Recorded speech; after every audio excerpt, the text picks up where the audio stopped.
Yo, what's happening, everybody? Welcome into a brand new episode of Snaps, your favorite daily college football podcast here on The Volume, youtube.com/The Volume. I'm one of your hosts, T-Bob Hebert. Happy Mandalorian finale day to all those who are celebrating. Ooh. I already eschewed earlier work and family duties and snuck a viewing in myself. Not to brag, it's fantastic. I'm so happy to this day, Aaron. And if you listen to the show, then you know the Aaron I'm talking to is Aaron Murray, the other co-host of this wonderful show. Aaron, what's up, brother? How we feeling today on this April 19th, 2023? I was feeling better until I found out that's the finale. I didn't realize that it's over with. That's is it me or is it a short season? What is it? What's the No, total it's episode? all every season's been 8 episodes. 8 episodes every year. Every season's 8 episodes, anywhere from 30 to 50 minutes, sometimes an hour. It's fantastic though. I don't want to get any spoilers, so I'm not going to talk about it here, but just know that I give it a thumbs up. I don't have my 4 Mandalore podcasts anymore, which I used to love doing so much. I need somewhere to get off these fucking takes. I'll figure it out eventually. Hey, Brum, why don't we get the Volume to do some sort of nerd lore cast or something? On it. Weren't we going to do Lore Hole? Guy do it? Lore Hole was the name of our eventual nerd show. Will be called Lore Hole, like that's like patent pending. Like we're not doing Lore Hole. Good name. Or we could do like Glory Hole with like G lore. I mean, I don't know if I want to start the show. Like, I don't know if I want to brand the show with bathroom fellatio being called to mind off the jump. Like, I'm not against it. In fact, there was a bathroom. Have we found a bridge too far for T-Bob making a sex joke? I think we have. No. Everybody relax, because I'm about to do a sex joke right now. Because in college, there literally was a bathroom that you could go in if you knew the correct combination of taps to do with your foot. The next thing you know, somebody comes sliding through that hole. But yeah, no, I mean, look, if we're where was this? This was in Baton Rouge? No, it was on the LSU campus. It was it Hines? I can't remember exactly. Maybe it was Coates. I can't remember. It was one of the bathrooms. There's an entire Daily Reveille. The school paper had an entire article about it. So that means a lot of HJs and BJs were going down in that bathroom. But you had to it was like Morse code. You had to be tap tap tap tap tap tap tap tap with your feet. And if you did the right amount of taps, then hey, it was on. Hey, and to each their own. Okay. I'm a little freaked out by promiscuous bathroom blowjobs from strangers, but if you're not, that's cool, man. More power to you. My point is, I just think that Glory Hole is not that good of a pun and is immediate. I mean, it's an SEO nightmare. You want to tell people to go Google Glory Hole? See, that's your best point you made. Lore Hole is unique and unto itself. Yeah, just Google the Glory Hole podcast. Okay, you'll get exactly where you need to go. Shout out to Newly Reborn Gamer. Okay, dude, I love seeing new people in the chat here. Shout out to everybody hanging out. What's up, Deuce22, Sabin and Bilbo, Zach, Keaton, everybody else in there. We got a very good show planned for you today. Zach Lentz in the chat goes, Aaron wishes he went to LSU now. Yeah, exactly. May have moved higher on the list had I known about this whole Glory Hole experience for sure. Which do you prefer, Deep Impact or Armageddon? A question that Brum jumped the YouTube chat off with. I know that Armageddon is a better movie. Deep Impact. So as a child, I was both terrified and loved Deep Impact. I thought Elijah Wood getting to marry a girl when he was 12 and therefore getting to do make out stuff. I thought that was really, really cool. I also have a recurring nightmare that's followed me throughout my entire life. Do you ever have the tidal wave nightmare? Mm-mm. You never had that? No, never. Oh my God. All the time. Do you have a bad experience as a child, in the ocean or something? No, I'm pretty sure. I'm pretty sure this is a relatively common thing, right? Have you ever had the teeth falling out dream? From maybe when you're really stressed or really anxious? What? Brum, surely you've had a teeth falling out. I have some damn good dreams. I don't know what you're talking about. QB1 over here. Okay, for those of us mere mortals with actual insecurities, sometimes you can have this dream where your teeth are literally like falling. Like sometimes I would dream that I would have lockjaw and I would rip my mouth open, and when I would, my teeth would come crumbling out like shattered porcelain and just like pile up my hands, and it was so painful. But I also have constantly had a dream throughout my life of the classic kind of standing on a beach with the giant wall of water heading towards you and knowing that you are about to die. Something has always very freaked me out about having to make peace with the knowledge that your death is incoming and having like a little time to ruminate and bask in it. Not like, oh shit, I'm going to die. Oh, I'm dead. But like, fuck, like I'm going to die. And you got to sit there and just wait for it. Like, is this going to hurt? Like a plane starts crashing from like 30,000 feet and you know it's going Too real. But yeah, I have the whatever, the wave dream quite a bit. So Deep Impact really stuck with me is the overall point. Although I need to rewatch Armageddon as an adult. I don't think I've seen it in like 10 years. The key with Armageddon, what makes that movie is it has like 9 awesome actors in it. Yeah. Like Billy Bob Thornton is like the 4th lead. Yep. Early Affleck, just Ben. Steve Buscemi, Owen Wilson, just Michael Clark Duncan. Just a lot of great stuff all around. Also, we were discussing why it was easier to train drillers to be astronauts and astronauts to be drillers, and I fell into a Reddit comment section, Brum, that actually brought me back around and made me be like, okay, yeah, that actually makes sense, right? They only had a week to get these guys ready, and it's not like they were training the drillers to really be astronauts. The astronauts flew the plane, did all that. All they had to do was work those drills that they've spent an entire lifetime using. Like I can actually buy that the astronauts would not would not be able to replicate a lifetime of experience and work within that week. And then I think they go as far as saying like maybe Bruce Willis designed the drill or something. So I've kind of come back around to Michael Bay's point of view. I think it's a genius plan to save the world.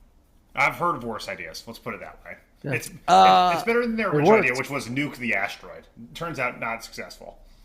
I mean, are you kidding me? If an asteroid's heading here, I'm for sure fucking nuking it first. Like, that makes all the sense in the world, dude. What are you talking about? There's a scene in Armageddon that explains this. You can watch the movie and we'll get back to it. I need to, man, this all reminded me. I need to re-see Armageddon. I really don't think I've seen it since college. 666 Life, can you give a shout out to Ben Dover? Yes, that's Jack Mehoff's cousin, I believe. Greg Hendricks, what's up? All right. And then we got some NBA comments and sports all the time, newly born gamer. Look, I love the NBA. This is not the NBA. We're going to talk college football, boys. That's right. We got a new ESPN FPI top 25. You know, us college football fans love a good preseason ranking where we can yell and postulate who's right, who's wrong. I think you wanted to use pontificate, but whatever. We already lost it. A quick reminder from Seth Walder of ESPN on how the FPI works. Quote, the Football Power Index is our season-long ratings and projection system. In the preseason, it relies on past performance on offense and defense, returning and transfer production, and past recruiting data for players on the roster to form a rating. We then use these ratings to simulate the season 20,000 times, resulting in our projections. So remember, FPI does not actually care about results that much, which you may say that's incredibly flawed, but it is what it is. It is not seeking necessarily to predict wins and losses. It is trying to kind of measure the talent you have on a team and predict the future about what would happen, or you could maybe even argue what should happen. And that can kind of cause things to kind of raise your eyebrows a little bit. So let's go ahead and dive into it. Aaron, when you look at this top 25, oh, look at this guy, newly born gamer says, I think I'm one of the few South Africans that actually love college football and not just the daddy NFL. Hell yeah, man. Watch from South Africa. That's awesome, dude. Aaron, I got a lot of thoughts on this top 25. The top 10 are as follows: Ohio State, Alabama, Georgia, LSU, Texas, Michigan, USC, Clemson, Notre Dame, and Penn State. Aaron Murray, what immediately just slaps you in the face when you see this FPI top 25? And Brum on 3 actually has an excellent, easy graphic that is in my side piece if you want to take it to put on the show. The thing that jumps up to me is the excitement for Kirby Smart. Definitely got a Woody when he saw this, because he probably put it in front of the team and said, like, boys, we're back-to-back national champs. Once again, no one's giving us any credit. No one's thinking that we're going to win a championship. Look at it right here.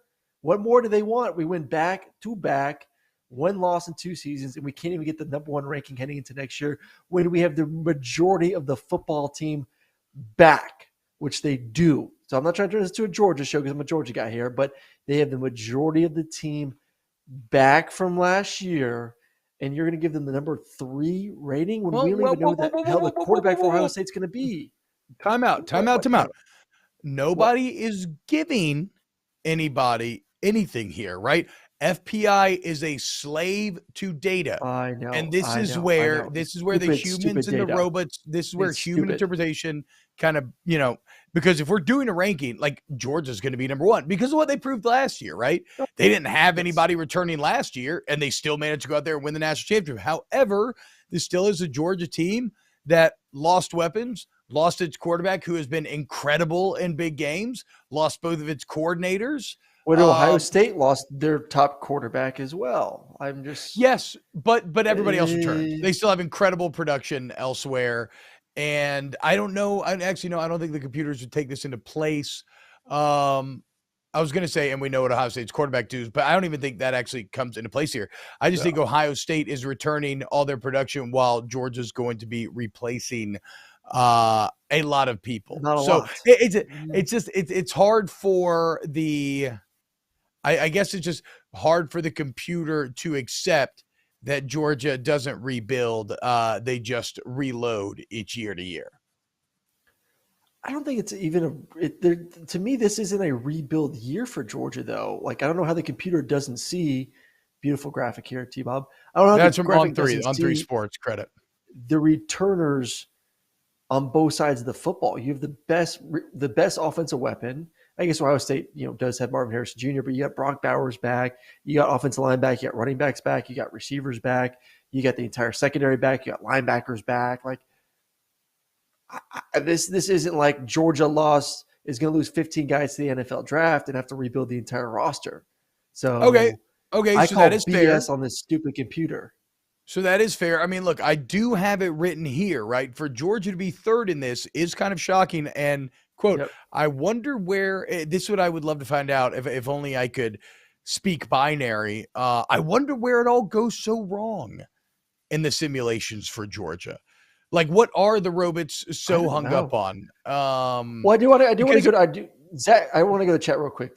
Zach Link says, "Aaron, come on, Georgia definitely lost some key pieces." Yeah, every major team lost some key pieces.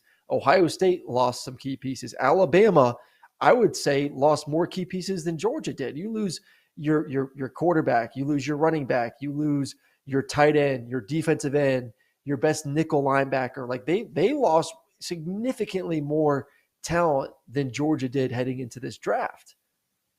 So every team is having to rebuild in some area. I'm just saying, like, there's not a lot of areas where Georgia is having to rebuild. Once again, like, they're not rebuilding receivers. They're not having to rebuild running backs, tight ends, linebackers, and really the secondary.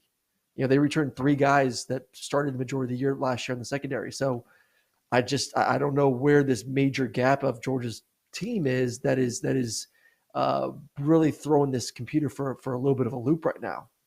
Yeah, I guess I'm not too sure either, because it gets a bit even more shocking when you look at the national championship chances, according to ESPN Analytics. I don't know how they formed this equation, but they have Ohio State 37%, Alabama 20%, UGA 19%, and then down to Texas at 6%. That is one other thing that's clear in all of this, though, Aaron. We're splitting hairs when you're talking about Ohio State, Alabama, and Georgia, because they are clearly a tier of their own, right? Ohio State's FPI ranking is 31.5. Alabama's 28.2, Georgia's 27.4. Then you're all the way down to LSU at 22. And then even from there, the gap between teams is like 0.2, 0.5, 0.2.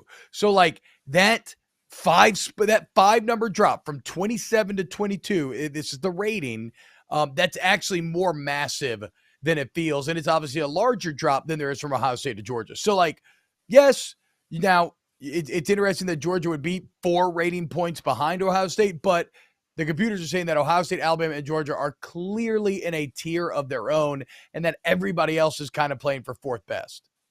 This is where I completely disagree with the rankings too, because I think Michigan, to me, returns more prime talent than Ohio State does. Because like I look at certain positions, like where are you returning starting experience where it matters the most. And I think Michigan right now is returning, especially on the offense, returning a quarterback who, if you look at the numbers, got better towards the end of the season, and returning a running back that had a chance to win the Heisman before he got hurt. So like I'm shocked Michigan is so far down. I mean, this may be Jim Harbaugh's best team. They've beaten Ohio State the past 2 years. I don't know if it takes into account head-to-head matchups at all. They return a good majority of their football team. They return the core of what makes that team great. That drop from Ohio State being a 31 to Michigan being a 21, I think is crazy significant. I think FPI always puts its thumb on the scale for recruiting as well, right? And we always talk about the big 3 that we're discussing right now. They are in a tier of their own in recruiting, right? Like everybody else is, like they're all very close, and then it's a pretty significant drop off before you get to the next best team. So Michigan is, you could argue that Michigan has been overcoached. Like Harbaugh is getting the most out of his team, potentially overachieving relative to their recruiting talent level. And I'm using this in air quotes because, recruiting stuff, right? Talent evaluation is possible. But generally on the macro, it does tell you like who the best teams are. And then maybe a team like Ohio State has been as good as they've been, that they've been underachieving relative to recruiting. I mean, again, this is why Texas at 5 fucking jumps off the page. And I'm not going to say Texas overrated or shouldn't be at 5 because that's not really what this is about. What this is about, Aaron, remember this chart.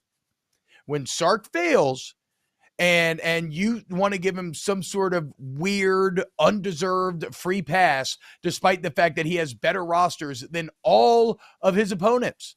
Like last year, this same equation, ESPN's FPI, even after Texas went 8-5, had the Longhorns at number 7.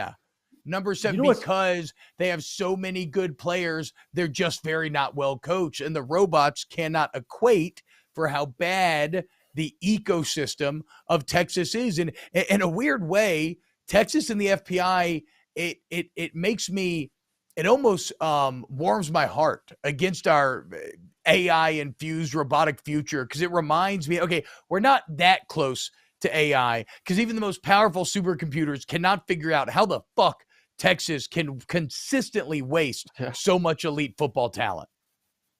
Yeah. It's interesting. If you do click, if you're on the link on ESPN, you click the link to kind of really break it down. Just staying in that top 3 real quick. First off, the top 3, the percentage of winning a national championship, because I guess they do the simulation like 20,000 times. Yeah. Ohio State has a 36%, Alabama's a 20%, Georgia's a 19%. The next highest is actually Texas at 5.7% chance of winning a national championship. But this is where it's interesting between Georgia and Alabama. So Georgia is a 90% chance to win their division, which obviously we know the East is a little bit worse than the West. Alabama's a 74%. Georgia's a 49% chance to win the conference. Alabama's a 40% chance to win the conference. Yet Alabama's a 38% chance to win to make the national championship and 20% chance to win it, while Georgia's only a 35% chance to make the national championship and a 19% chance. So Georgia's higher odds to win their conference, make the playoffs, but yet a lower chance to win a national championship at the end of the day than Alabama. You're getting too lost in the sauce which here. is interesting. You were just saying the same numbers. No, I'm saying, but you're complaining about, and I get what you're saying, how can you be higher on the conference but lower on the natty? Like, I get what you're saying in that, but still, you're talking about 20%. How can you be projected to win the conference with that same team is in it, yet turn around and have a lower % chance to win a national championship? Oh, I don't know, Aaron. Seems like computers still think that Kirby Smart's Nick Saban's little plaything. Okay, I don't know what to tell you. I mean, he's only beaten him one time. It's not like he's done well against Nick Saban. But again, we're talking about a 20% versus 19% difference. See, this is how Kirby Smart does it. He's got you already all fired up because of a 1% difference. Something that is mathematically negligible. It means nothing. Do you think Michigan is a 33% chance less of winning a national championship than Ohio State? No, I mean, look, I have it written right here. What jumps out? Ohio State over Michigan is interesting. Now, weirdly enough, I'm not surprised by Ohio State being first, though, because their talent, how good they've been, everybody they return. Yeah. But it does show you how weird FPI can be when the team that beat them head-to-head twice returns as a quarterback, going into a second year starting full-time, and returns the entire offensive line and running back. Like, yeah, it's some of the disconnect between pure mathematical robots and humans. So I don't know. I don't know exactly where the breakdown is for Georgia. I don't know exactly why Ohio State is getting such a free pass over Michigan, who has proven to be better. But I would imagine a lot of that would tie down to, at least in the Ohio State over Michigan case, into recruiting, because I do think that they have does it not take into account better schedule? Roster according to blue chip ratios. It does not take into account schedule at all. Yeah, no, it does though. It does though, because they simulate the season 20,000 times, right? So that's why it's fascinating to me about where it goes. Ohio State going to Michigan. Ohio State going to Michigan too at the end of the season is, you would think, with two teams that are neck and neck, advantage home team. They think Ohio State's better. I don't know what to tell you. They think Ohio State's better. Fuck this. I mean, this do system. you Stupid but you know what's funny? It's like the last episode of Mandalorian when like a little chip throws the robots for a big loop and they start going crazy. Like, it's just, you can't trust them. Wait, hold on. I'm not even going to gauge that because there may be spoilers therein, but we'll have to talk about whatever that critique was, because I don't know that I fully understand. I hope Aaron never sees the Terminator movies, because he will not have a good time. Look. No, Aaron, oh crap. Now I lost my train. Oh, here's what I would say. I think if you're being honest with yourself, like really honest, okay, and I think your instinct and mine is to choose Ohio State over Michigan. What? I think yes, because they're better at the skill positions, yada yada. I think we then have to take a step back and we have to be like, well, but okay, Ohio State may recruit better and they may have sexier weapons, but Michigan has out-toughed them and beat them the last couple of years. So I have to choose Michigan to win again this year. But quite honestly, I feel like I have to, because of what Michigan did the last 2 years. But I don't honestly in my heart think they're going to be better than Ohio State. I do. Quarterback, running back, more talent on the offensive line, defensive line, physicality at home. I don't even know what Ohio State quarterback's going to be. Yes, we all know that like they do have a good track record. Stop it. They have a good track record. It doesn't matter. At some point, just like Clemson, that line of quarterbacks, there's going to be a chink. Is this the year that they get their DJU? That final, 3 years of wandering to figure out who's the next great quarterback at Ohio State's going to be. Like, they're going to get top guys. DJU is a top guy, but I just got the feeling that, man, you may see a drop off at that position this year. So Ohio State threw for 3,641 touchdowns last year, 4,444 touchdowns the year before. Who are the quarterbacks? Those are both CJ Stroud. In 8 games, top 10 picks. Top 10 picks in the NFL draft. Touchdowns. All of them. So the next guy is going to be as well. 3,241 touchdowns. What was Clemson? Here we go. Clemson? Dwayne Haskins, 4,850 touchdowns. I mean, bro, that's a 5-year sample size, 3 different quarterbacks. I don't know what to tell you. Like, Ohio State quarterback's going to be great. Little 5-year sample, the same thing from Deshaun to Trevor. I mean, they're throwing up stupid stats too. But then all of a sudden, Taj, you get DJU Then why did Trevor replace old boy as a true freshman? Because they weren't all that good. It was 2 players. It was 2 players that did it for Clemson versus 3 for Ohio State. Look, fool me once, fool me twice. If you do it a third time, well, goddamn, I'm going to give you credit. Okay. So I'm not worried about Ohio State's quarterback. Anything else on Ohio State, Michigan? Because I agree with you. That UGA. That's too big. Way too big. Texas being as high as they are jumps off the page.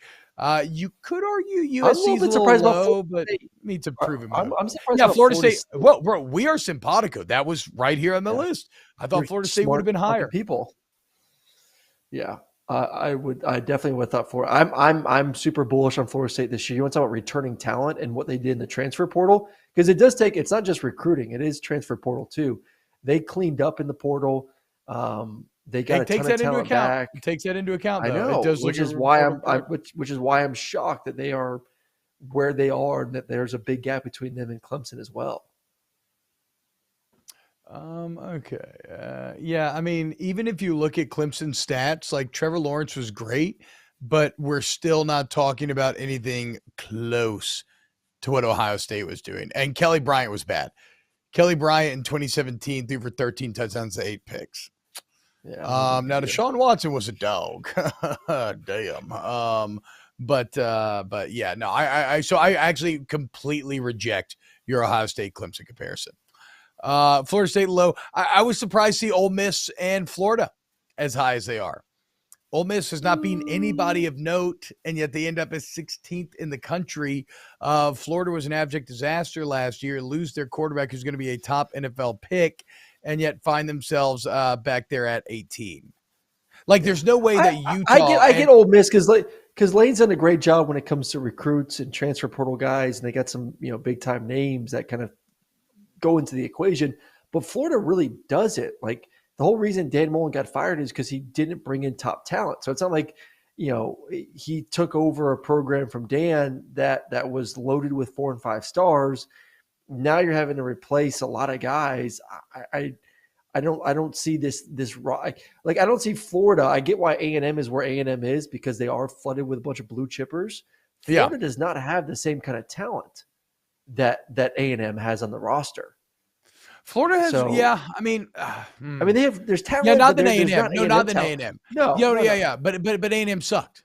They had bad returning production. And so many guys left. Like, of course, they're going to struggle. What does Florida have returning production-wise? I don't know, to be honest. I don't know. Defense was shit.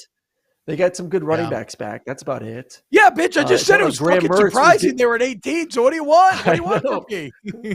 I just said A&M should be ahead of them. Fine, they're tied at 18. I think they both suck. How about that? I think A&M's also traded on some BS here. I think it's interesting that Wisconsin's at 20, Luke Fickell. I think he's capable of being one of those guys that overachieves relative to talent. He could end up higher on this list. And then what do you think about Washington being at 21? Are they disrespecting my boy Penix? They are so disrespected. I mean, you're returning a team that won 7 straight to finish the season off. The one of the best passing attacks, probably going to be the best passing attack with Penix and the receivers back from last year. Yeah, that is way, way, way too low for Washington at 21. Definitely should be closer to, I would say, that top 12. You know what's kind of interesting here is FPI guilty of not putting the thumb on the scale for the quarterback position. Like, that's what this entire conversation is kind of maybe telling me, right? They don't give a fuck that Ohio State's replaced guy. They don't really give a fuck that Alabama is or that Georgia is. They're not really showing Caleb Williams respect by having him at 7. Quinn Ewers isn't really anything to write home about. 56 completion percentage. He was awful last year. They don't really care about that.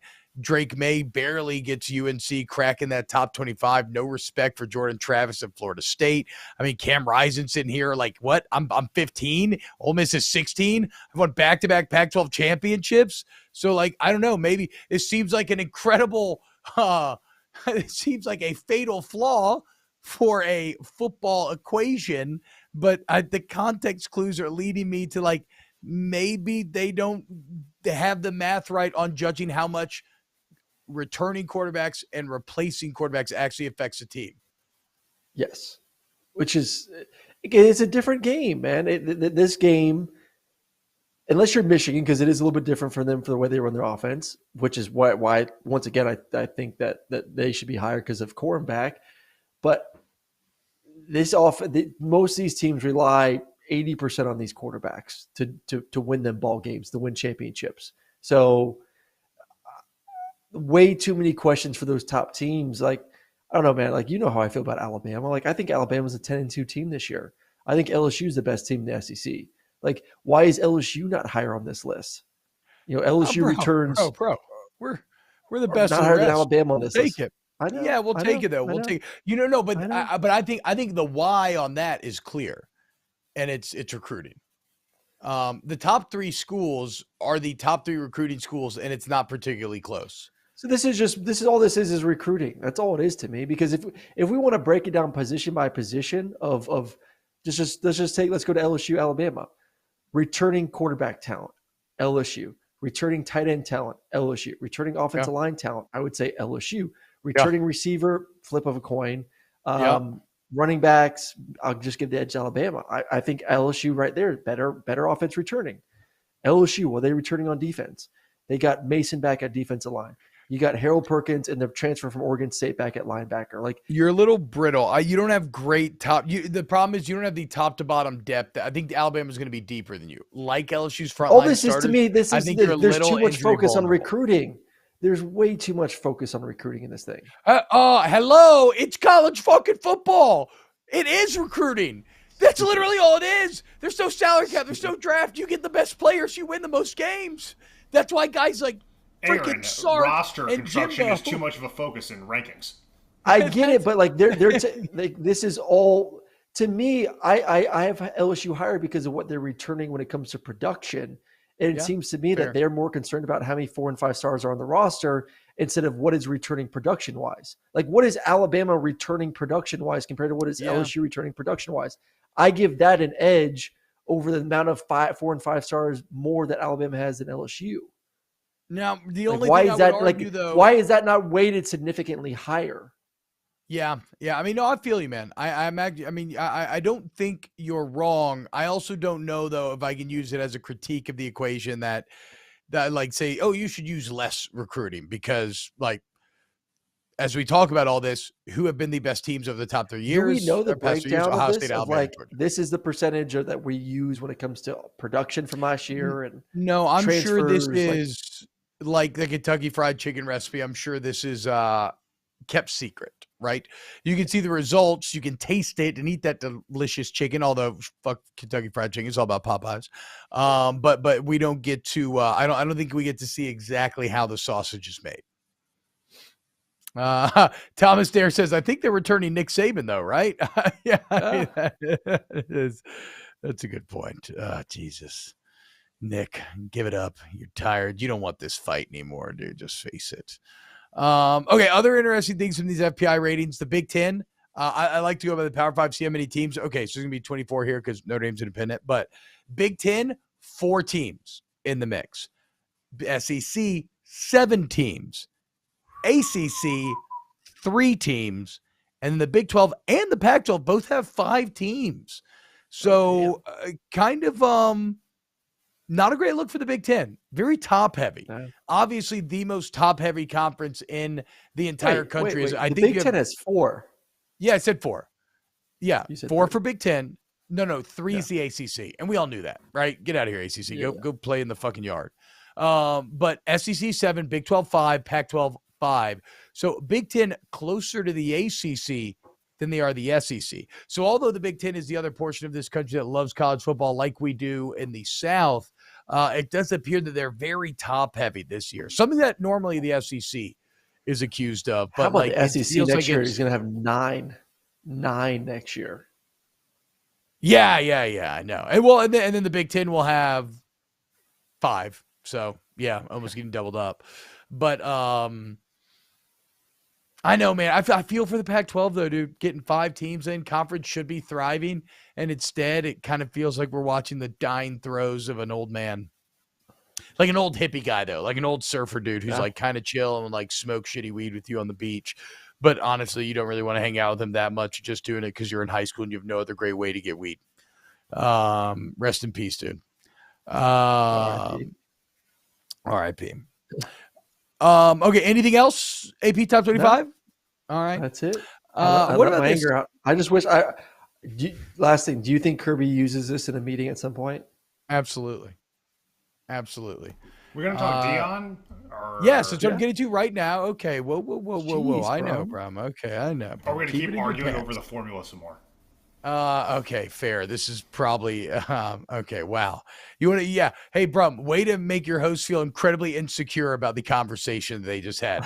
Now I just feel like we had the most boring conversation in the world because all we did was yell at each other about equations that we don't even know exactly how it's formed. Fuck you. Is Deion? This is a Aaron Murray specially crafted take. Is Deion Sanders under too much pressure at Colorado? Aaron, off the jump, I'm a bit of a skeptic. I don't know if too much pressure can exist on Colorado. Why is Deion maybe under too much pressure? I get what the program he's taken over, a 1-win team. So you would assume like, okay, just win, double that. It's 2 wins for goodness sakes. Dude, they're selling out everything. They're selling out their spring game. They've sold out season tickets already. Everywhere you look on YouTube or Instagram or Twitter or ESPN or Snaps or this show or that show, like we're talking about Colorado. People are loving Colorado. People are loving the Deion effect, and with great responsibility comes great pressure. And I think he's someone who thrives with that.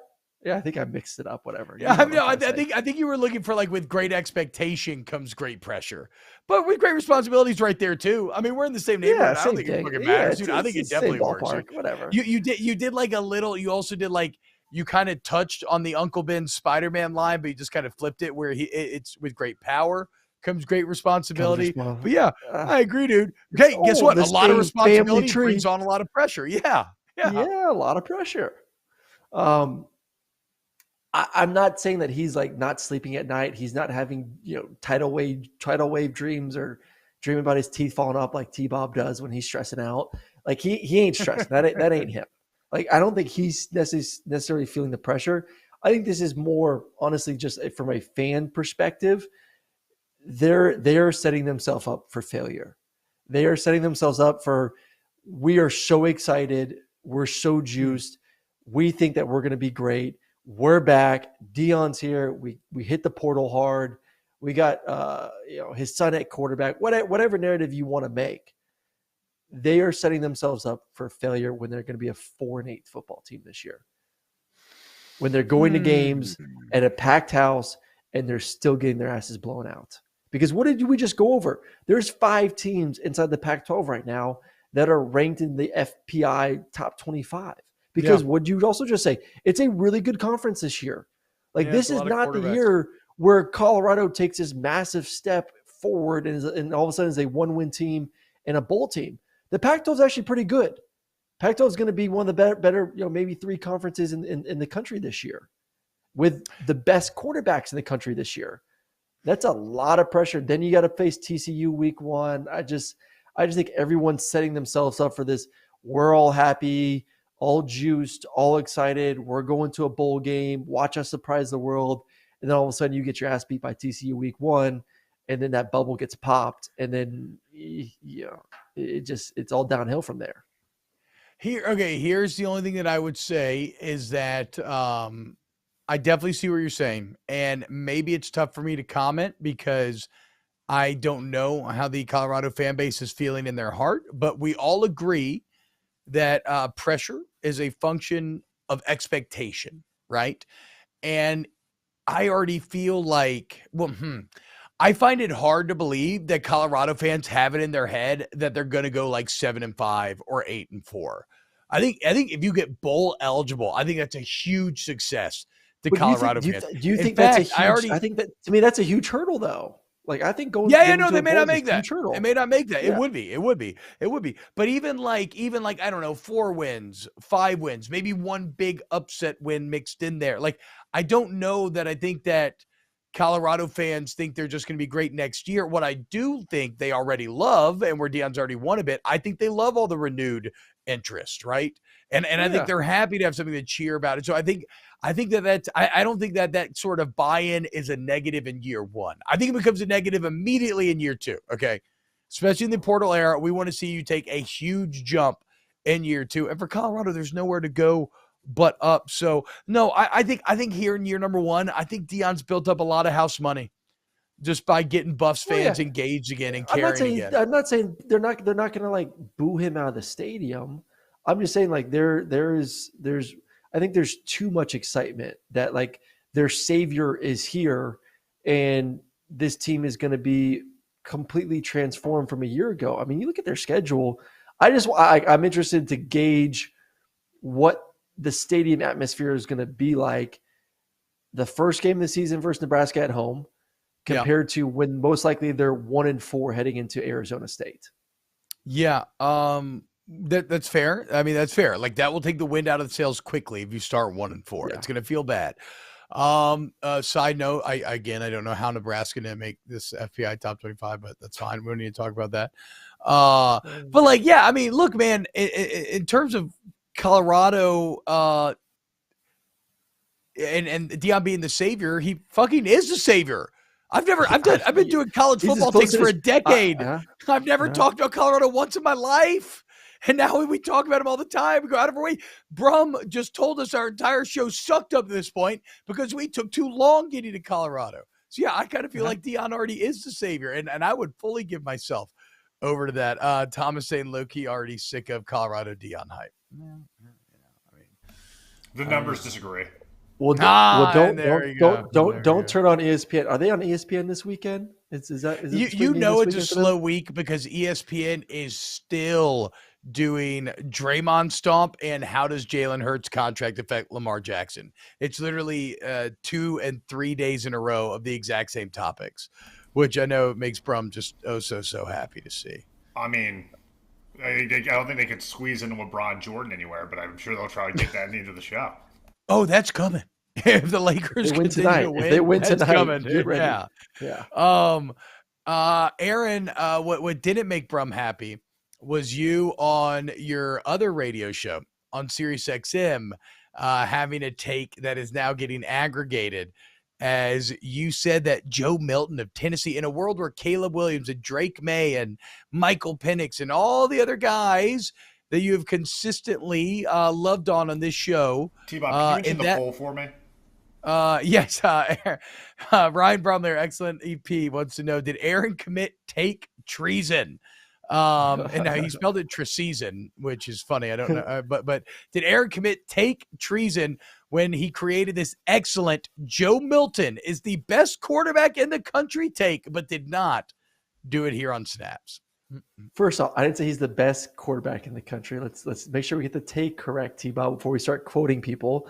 He's the most talented quarterback in America. Okay, hey, hat tip. That's how you do it right there, yes. Bo. Yes, most talented. Devil's in the details. He's not the best. He's not the best. And like a lot of people who were tweeting at me like, you're an idiot. I'm like, go listen to the entire take and you'll see what I was saying. He's the most talented. You put him in a combine, he's going to blow everyone out the water. He's going to run and jump and look the part and throw the ball 90 yards and put a hole through someone's chest. Like, talent is through the roof. He can maybe throw a football farther than anyone in both college and the NFL. Probably throw it harder than anyone in both college and NFL. Like, he's uber talented. Does not make him the best. And I kind of broke that down. Like, yes, there's a lot that he needs to continue to improve on. But when it comes to just pure wow shock factor, he's higher than every single one of those guys out there in college football. Well, how about this? On my radio show this morning, Brian Kelly said he thinks Jaden Daniels could be the best quarterback in the entire country. here in year number 2. Yeah, take that, Aaron. Wow. Get your Joe Milton take. Do what? You think you know more football than Brian Kelly? And you're calling Joe Milton the best quarterback in the country when Jaden Daniels out there? Most talented. Jaden could be the best quarterback in the country by the end of the year. Most talented is such a safe way to do the take, too. It's so great. Talent. It's because don't talent start trying to downplay subjective. my take after you're mad I took it yesterday, Brum. Jeez. No. I think Brum's actually giving you credit here. Because it's a word that technically you can't be attacked on because you're like, no, listen, it's a talent. But when you hear it, it sounds like best. It's actually exactly how you're supposed to take. If we were in a classroom and I was a college professor, I would put that up on the slide and I would say, you see, kids, this is how it's done right here. Nice. So no, I think you get A+ marks. Yeah. Aaron, Stephen A. Murray. Yeah, exactly. Hell yeah. Sorry, Brum. Next time I'll say the good. I'll make sure I go for 3 hours of SiriusXM without any really good without takes. anything good. You can't have a single interesting opinion on your regular radio show unless you say it here 3 hours. Yes. Hey man, look, I don't make the rules, what the problem was. The problem was that take was from the morning show because I was on the morning show yesterday. Usually I get my takes done now, then jump on Sirius in the afternoon. True. So they got the best, early, bright-eyed, we could tell yesterday. Morning, Aaron. Yeah. Oh wow, Brum's just feeling extra spicy today. I don't know about our EP Ryan, bro. I was so loving of him on Snaps or on AMP earlier. I don't know about this anymore. I saw a tweet earlier that day that said, "Before you DM me, I keep my house at 75. That feels fucking insane to me. What is the correct temperature for your home to be? I like between 70 and 72. Okay. I was always a 68 boy, and post kids, I hate to say it, I'm actually 70, 72 guy. I'm right there with you. It sounds crazy. Yeah. I never thought I would be here, but alas, dude, 75 is a bridge too far. First thing I do when I get to Baton Rouge this weekend is I crank it down to like 66. Yeah, even though it's like 50 degrees here. It's so crazy. It's like 50 degrees in the morning. I've never experienced a spring like this in my life. My golf game up? Or is it warm in the afternoon? No, it's great. No, it's like 70 degrees in the afternoon. It's fucking perfect. We're having the spring of our lives. These nice. Freaking Gen Z LSU players don't even know what it means to be hot. This is just down here. Like, is Gen Z God lazy? That's the question. Because it doesn't seem like he's making it hard on him anymore, okay? Not like millennial God, when it used to be 100 degrees out there in March, freaking sweating, question what the hell I'm doing in my life. Get it together. Brum, house temperature. Do you even have AC in New York? I don't have AC in this apartment. I freaking knew it, dude. I freaking knew it. No, dude, these New York boys, they're just like, hey, the energy of this city is so good that I want to live here, but I want to live in 10 feet of square space. I don't want to have AC. I want to have broken elevators that require me to go up 30 flights of stairs. I want to have dogs I got to take to a park that's like a mile away. It's just an insane way to live. I do not disagree with anything you just said. I don't want to ever own a house. Did you renew or are you coming down to Atlanta? What's the that's an awful. We can discuss offline. Okay. Do you have a window unit, Brum? So this is a true story. I have an HVAC unit in my window. They do not turn on the cool air until May 31st. So if it's hot, we're just kind of fucked. New York. Yeah. I love it here. That's great, man. Thomas says I can't stop smoking cigs outside at work because it's flawless weather. Hey, I mean, get it in while it's nice, Because soon it's going to be hot, and there's nothing worse than smoking a Joe when it's like 100 degrees and sunny outside. It's like, what am I doing with my life? I'm so hot and sweaty. I think that'll do it for today's show. Anybody have anything else to add? No. Good show. Shout out I'm glad you were more prepared today, T-Bob. I'm so glad you were more prepared today. What kind of shot was that? Are you kidding me? I came with an entire nature versus nurture sociological football debate yesterday, in which we not only explored the nurture of the college you're coming from, but the team you'll be landing on. You, 30 seconds before the show started, said, "What are we talking about, boys?" Fucking QB1. show up and just, hey, let the tape roll. I always say that. What happens is like the quarterbacks, they grow up learning how to audible and think everyone else just has to do whatever they say at the last second. It becomes part of their personality. It does. It does. QB1, baby. Well, center of attention. Okay, get me on the broadcast, you bum. I will. We love you all so much. Huge thank you to everyone who hangs out with us on the chat, man. This really is, like we always say, the most fun part of our days. We love this show. We want to continue to grow this show, and we can only do that with your help. So, and a Custom Snaps YouTube channel. So if you hit the like button, you subscribe to the Volume Sports YouTube channel, wherever you listen to podcasts, you subscribe, you rate it, review it, you tell your friends about it. Well, it helps, and we love you for it. So if you enjoy the show, please do. And a huge thank you to our excellent producer, Ryan Brumley. Huge thank you to Paul Farrington, Pat Gunner, Danny Cardenas, Adam Gracia. Huge thank you to you, Aaron Murray, and we'll see you tomorrow for a little 420 snaps, bros.